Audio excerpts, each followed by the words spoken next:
Induk koi yang bagus harus memiliki fisik prima, tidak memiliki kecacatan, sekaligus sirip serta sisiknya juga lengkap. Di sisi lain nih teman-teman, gerakan dari calon induk koi harus seimbang atau tidak loyo. Untuk budidaya ikan koi yang bagus, ikan koi berkelamin jantan harus memiliki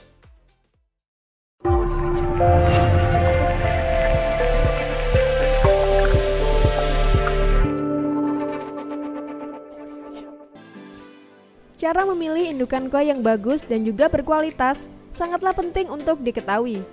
Teman-teman yang memelihara ikan koi baik untuk hobi maupun bisnis tentu ingin selalu berhasil, khususnya dalam hal budidaya ikan ini. Tahukah teman-teman bahwa keberhasilan pembudidayaan ikan koi sangat dipengaruhi oleh berbagai macam hal. Di antaranya adalah tempat budidaya, kualitas air, dan juga pemilihan indukan betina dan juga jantan. Pada video kali ini, Puri Garden Koi telah merangkum hal apa aja sih yang perlu diperhatikan dalam memilih indukan koi. Buat kamu yang penasaran, temukan jawabannya dengan menonton video ini hingga akhir. Sebelum lanjut videonya nih teman-teman, jangan lupa untuk klik tombol subscribe di bawah dan juga aktifkan lonceng notifikasinya.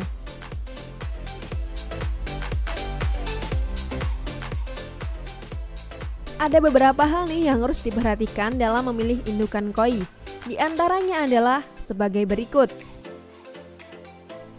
Nah, yang pertama, memilih indukan koi yang sudah matang. Selain menjaga kualitas dari airnya, pemilihan induk betina dan juga jantan yang bagus juga sangat diperhatikan dalam pembudidayaan ikan koi. Pemilihan induk betina dan juga jantan yang disarankan adalah memilih yang kelaminnya sudah matang.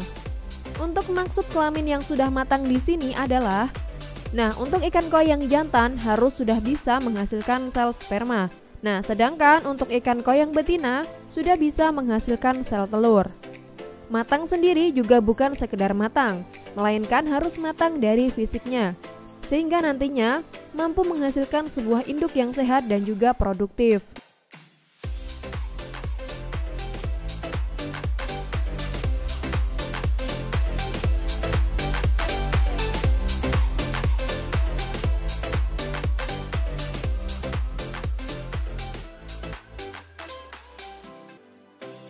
Nah, yang kedua adalah fisik dan juga gerakan koi bagus.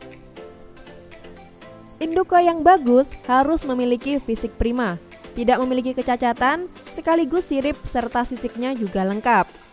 Di sisi lain nih teman-teman, gerakan dari calon induk koi harus seimbang atau tidak loyo. Untuk budidaya ikan koi yang bagus, ikan koi berkelamin jantan harus memiliki usia minimal 3 tahun. Sementara itu, untuk ikan betina, usia minimalnya adalah sekitar 2 tahun.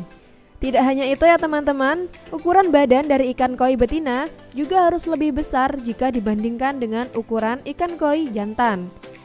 Ukuran tersebut dapat dilihat dari perutnya yang lebih besar daripada punggungnya.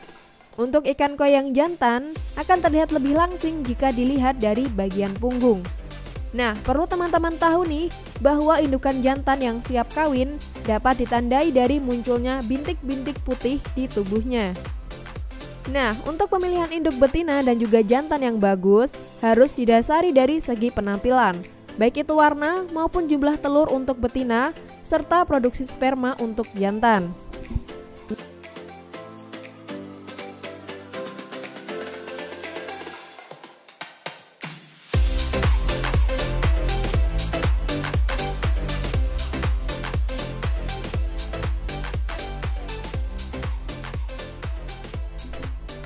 Nah, yang ketiga yang perlu teman-teman perhatikan adalah memiliki indukan jantan yang lebih banyak. Perlu teman-teman tahu nih bahwa perbandingan antara induk betina dan induk jantan adalah 3:1. Di sini artinya jumlah induk yang jantan harus lebih banyak. Jadi nih, teman-teman disarankan untuk menyediakan stok indukan ikan koi jantan lebih dari 1. Hal ini ditujukan agar risiko terjadinya kegagalan budidaya dapat diatasi dengan baik. Nah, untuk seekor induk betina nih teman-teman, harus berpasangan dengan 2-3 induk jantan. Hal yang demikian ini berguna untuk menjaga jika sewaktu-waktu ikan koi yang jantan tidak lagi serasi. Dengan adanya stok jantan yang lebih banyak ini, maka kegagalan dari pemijahan dapat teman-teman hindari. Selain itu nih teman-teman, khususnya buat kamu yang tengah melakukan budidaya ikan koi, tidak disarankan untuk menggunakan induk yang paling bagus. Nah, pasalnya keturunan akan menjadi jelek. Dapat disimpulkan di sini bahwa indukan yang bagus belum tentu menghasilkan keturunan yang bagus pula. Oleh karena itu nih, lebih baik teman-teman memilih koi yang berpenampilan biasa saja. Namun di sini memiliki sifat-sifat yang unggul, di antaranya seperti memiliki tampilan warna yang pekat.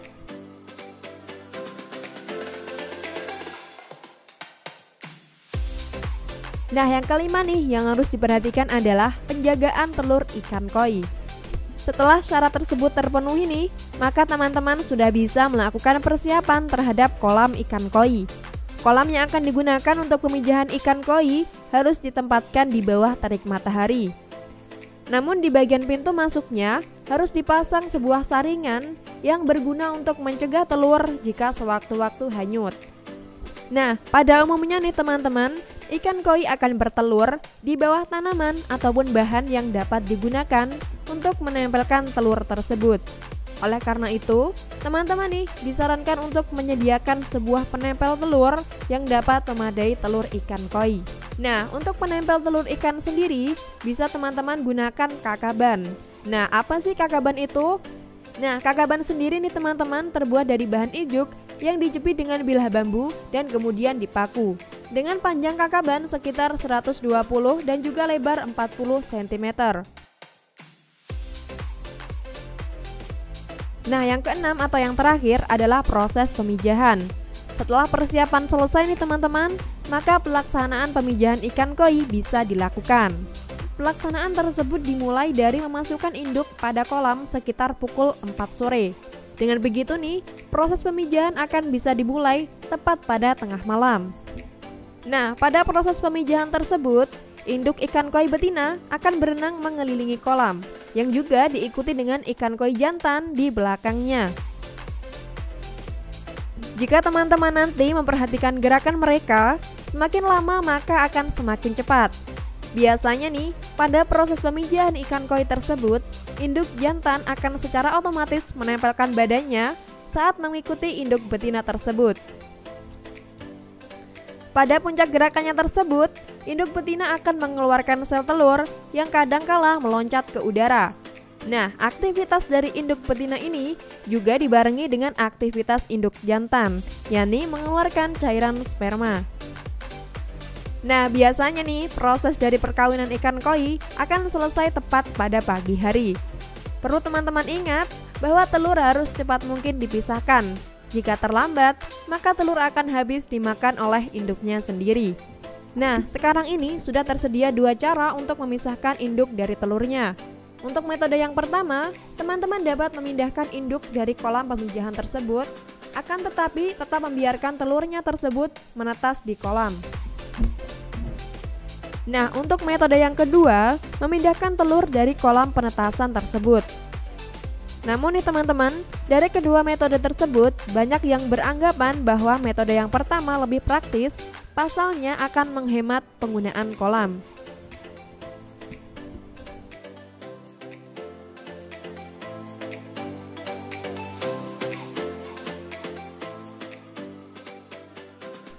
Nah, itu tadi teman-teman untuk tips dari kita. Semoga teman-teman dapat mengambil manfaat dari video ini.